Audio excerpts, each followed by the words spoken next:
Do you ever ask yourself whether there is a common set of civic virtues in the United States, or whether there should be? I do. Those were the questions I asked at the start of our last session.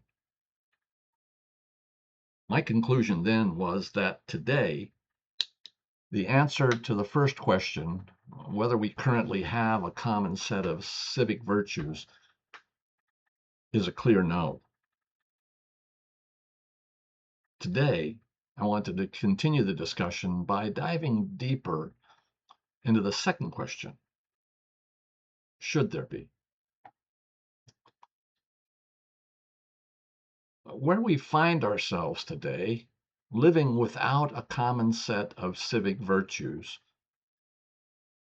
aligns surprisingly well with a philosophical line of thought most clearly spelled out by Ayn Rand in the mid-20th century. The idea that we don't need altruism at all. I don't want to overcomplicate things, so let me connect a few dots. We've been talking about civic virtue, but we need to distinguish civic virtue from individual morality. Individual morality is about how a person treats themselves and their immediate neighbors, one on one or one on several. Morality lives in the heart of the individual. It's that essential building block that Thomas Hobbes famously described as the very thing saving us from a state of nature where life is nasty, brutish, and short. Civic virtue builds on that moral foundation. It expands from the individual to all of us together, caring about our collective integrity, our collective willingness to sacrifice for people we may never meet, and our collective duty to hold ourselves and those in power accountable. At the very heart of civic virtue lies altruism, a genuine, pure concern for the well-being of others.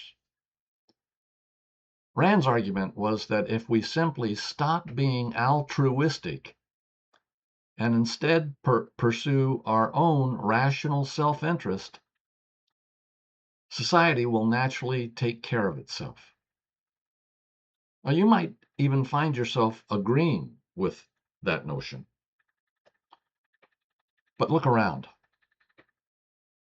Our collective lives prove that theory wrong every single day. While markets run on self-interest,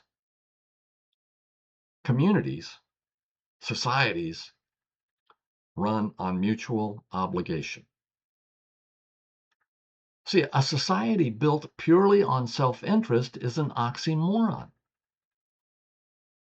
It will never produce citizens willing to sit on a jury, serve on a local school board, or make the personal sacrifices necessary to keep a community free. The political philosophers who crafted the concept of self-government and the founders who established it in our Constitution believed that ordinary people, you and I, could be true citizens of a united society. They believed citizens, you and I, would act not just for personal gain, but for the common good. For all the flaws of the men who drafted the Declaration of Independence and the Constitution, and they were flawed, they held and demonstrated a foundational belief that citizens were capable of self-governance through shared sacrifice. And history has proven them right.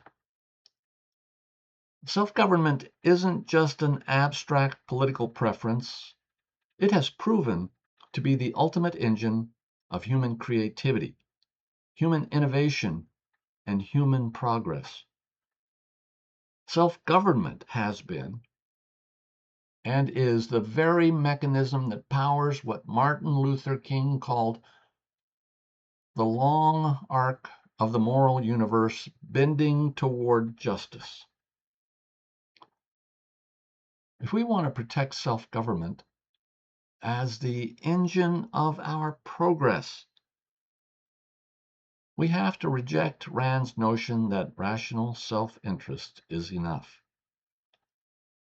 We have to rehabilitate the truth that caring for the common good isn't a weakness. It is the price of admission for a free people.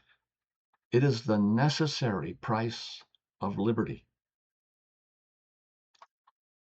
In our next session, I'll be talking about the real costs and impacts of dismantling our common civic virtues, and when we need to repent, turn back from that mistake. After that, we'll dive into what rebuilding that foundation might actually look like. This, I believe. Aloha.